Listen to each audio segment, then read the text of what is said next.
Folks, buy now, sell now.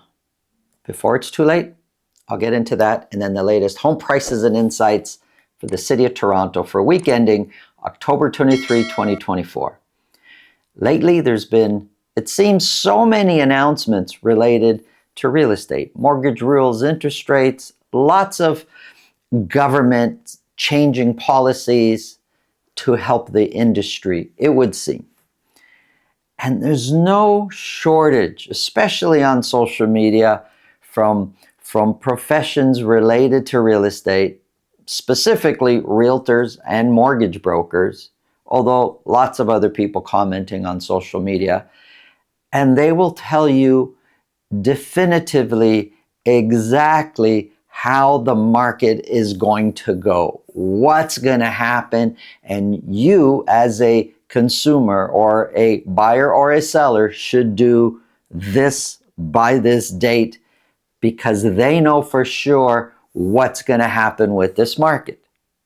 Now, if we go back recent history, when the market was going up and we would say, hey, prices are going up, trending up, and we had weeks and weeks and weeks and months of that, everybody bought into it. Yeah, the market is going in this direction. It was easy to understand it and see it. Then the market changed. And for a while, prices were and sales were going the other way. They were going down. And everybody bought into that because you saw it. But lately, for the last few months, depending which part of the GTA you're focused on, in a way, prices have been kind of flat. They go up a little bit, down a little bit. There's never been, for a long, long time, so much uncertainty as to which way the market is going. However, these realtors and mortgage brokers are prepared somehow, some way to tell you exactly what's going to happen, and they're definitive in what they're telling you. They could practically tell you the day things are going to turn around, what percentage prices are going to go up. It's very simple. Interest rates down, prices go up. It's very simple to them. The market's not quite that simple, and this is the part that drives me crazy, is that these professionals in their industry, in our industry, our real estate industry, giving advice like this. You know, I get calls every few months from people who don't even watch the channel. They call me every 2 months, every 3 months, religiously, and will say, Santo, what's going on with the market? I'm thinking of buying or selling. And I know my answer to them is going to influence what they're going to do.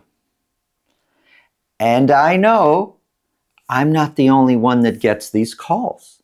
I know every other realtor and every other mortgage broker out there, and there are thousands and thousands of us in the industry, they get these same calls where what they say will influence what somebody else does. I don't take these calls lightly. I take these calls as very serious, but I know there's a lot of other people that don't, and their response is going to be in a way that benefits them with whatever they're doing.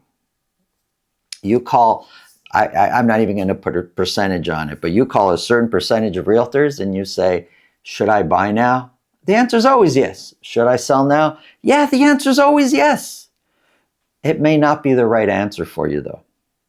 But man, so many people know exactly what's going to happen, or they'll lead you to believe that they know. I was at dinner with my wife the other day, and the restaurant was a bit crowded. The tables were actually quite close. And the table beside us were having their conversation. There were two couples, and we're trying to ignore them, but they were quite loud. My wife and I are minding our own business, having our own dinner. And then one of them said, we're thinking of selling and buying. And our ears perked up. My wife is also a realtor. We're both realtors. That's our family business, me, my wife, my son. And Our ears perked up as soon as the guy said, I'm thinking of buying and selling. The other couple, turns out, the gentleman, he's a realtor. And he starts.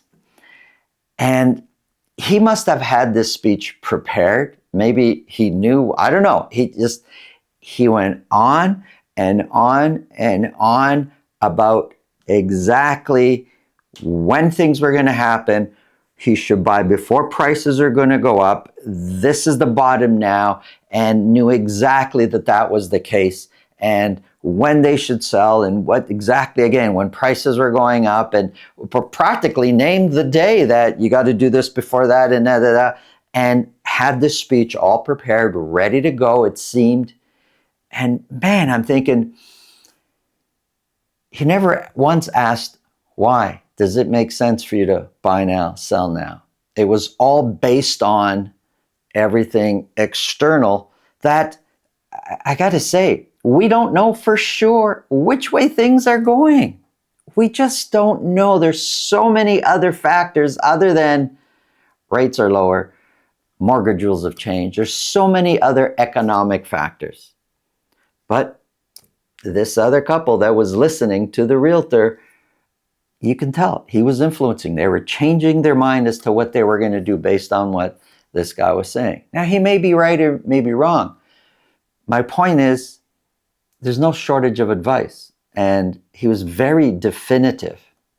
You know, I also get calls for people that have bought in 2021 and 2022 regretting their decision today. And they'll call me, some of them in panic, financial panic. Some of them just, they're in trouble. And they regret their decision of when they bought. And the common denominator in all those people that regret most often is they took advice from somebody else. They bought under the whole fear of missing out, FOMO effect. They took advice that many people that have bought investment properties took advice from somebody that they should never have taken advice from.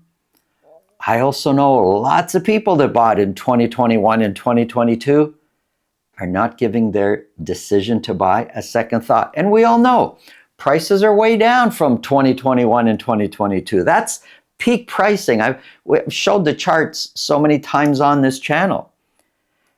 Prices are down, but they don't regret their decision because they bought because it made sense for them.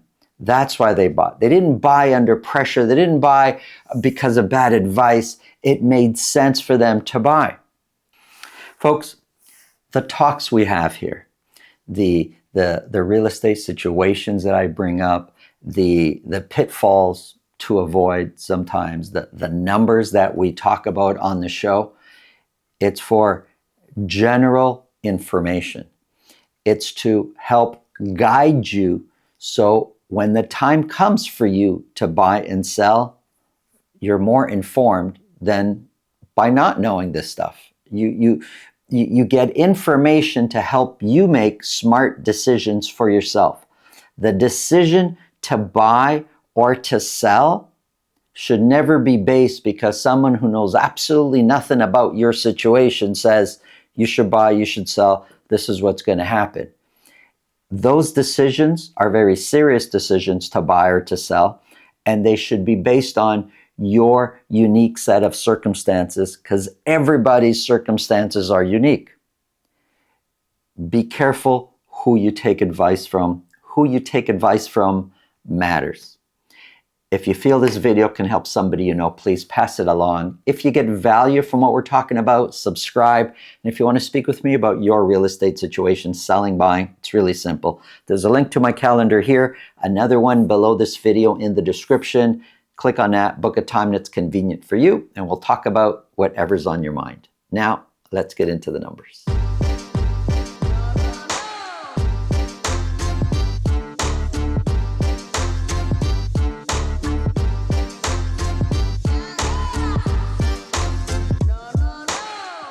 Folks, we have a new listing in a trendy part of the city. Now, this is a legal duplex with a third apartment available for rent. So there's 3 separate apartments in this house. you could easily live in one part very comfortably and rent out the other 2 apartments. Have a look at the video at the end of this video. Let's get started. We're focused on the freehold market for the city of Toronto. I have here average sold prices. I do have condo average prices here just for reference, just to show the difference between the average condo price and the average detached price. It's $875,000. We're going to start off with detached for week ending October 23rd. 184 detached properties were sold. Those sales are up from the previous week, and 41 of those properties sold at $2 million or more. That number is up also from the previous week. Now, I've put a star here because last week, when I talked about 137 sales, I was saying, sales are way down from the previous week. And so are we now headed, have we hit the peak basically of the fall market, and our sales now heading down all the way to Christmas? Because we do see that every single year. At some point in the fall, price sales go up and boom, then they taper off, head down. I totally slipped my mind last week to say that this was Thanksgiving weekend. It was part of that week. So that in a big way explains why we had fewer sales last week. But they did come up this week to 184, still lower than the peak of 208. We'll see what happens over the next few weeks if we are in fact headed down. But 184 were sold. Average price, it's up a bit from the previous week to $1,590,000. When I look at average prices from this perspective, it's, I'm kind of seeing that average prices are overall trending up over the fall market, but it's not so clear because we've come down and then up a little bit. We're going to look at the 4-week moving average in a little while to get a better picture of which way prices are headed. 1,590,000 is 4% lower than where we were this time a year ago. The median price of 1,315,000 is 6% lower. Now, the dotted line, it's the 4-week moving average. It smoothens out the peaks and valleys that we see on a weekly basis. And when we look at average prices, for the fall market so far, average prices have been trending up. The median price have been trending up slightly, not as aggressive as average prices have been. 184 were sold, 41% sold at list price or more. 41%, that's somewhat pretty competitive still, right? So listings, 355 were listed. Listings are trending down. Active listings, a little bit lower than where we were from last week. We're now at 2,179 active listings. This is just for the detached market. And months of inventory down from the previous week, now sitting at 2.7. If you remember though, last week was the previous week was the week of Thanksgiving. So sales came down, which in the formula would shoot months of inventory higher. But 2.7, if we forget the Thanksgiving week, 2.7 is kind of in line to where we've been the last most of September, actually. So 2.7 months of inventory. That's the city as a whole. Let's look at Toronto broken down into 9 different sections. And we say that all areas, all of Toronto is 2.7 months of inventory. Well, all areas. Normally when you get an average, you get some areas up, some areas down, and you get your average. But all neighborhoods, all the areas, the way we've got split down here, all came down. Now, some areas have a lower months of inventory than the average. Scarborough, 2.2 months of inventory. More than half of those properties, the detached properties in Scarborough, sold at list price or more. So you're still getting multiple offers on some of these properties, and it can be somewhat competitive for the more desirable properties. So 2.2 months of inventory in Scarborough. East York, Riverdale, Beaches, 2.3 months of inventory. High Park, 1.5 months of inventory. Properties get listed, are selling relatively quickly. Etobicoke, same months of inventory, 2.7 as the city. Rexdale, Downsview, 2.1 months of inventory. Then you got other areas, 4 months of inventory, 4 months of inventory in Uptown and in Midtown. Even though some have higher months of inventory than the city as a whole and some are lower, they all have something in common. Most of the city average months of inventory came down across the board. Here's semi-detached. 52 semis were sold. 13 of those were at $1.5 million or more. Average sold price up quite a bit from the previous week to $1,338,000. So average price has been trending up. We have a couple of really low weeks, but overall average price has been trending upwards. Average price is actually 10% higher than where we were this time a year ago. The median price is 6% higher, and months of inventory down from the previous Thanksgiving weekend to 2.1 months of inventory, which is more in line if we kind of average out all of September, first week of October. 2.1 fits right in there. Here's townhouses. Now these are freehold townhouses. 22 townhouses were sold. 6 of those were at $1.5 million or more. Average sold price is up from the previous week to $1,253,000. Now 6 townhouses selling at $1.5 million or more, that's way above the normal, right? If we look at all the summer, there was 1 week we had 5, but normally it's 1, 2, or sometimes 3. This particular week, 6 of these properties sold at $1.5 million or more. Average sold price is 9% lower than where we were this time a year ago. The median price is 2% higher, and months of inventory down a little bit to 2.2 months of inventory.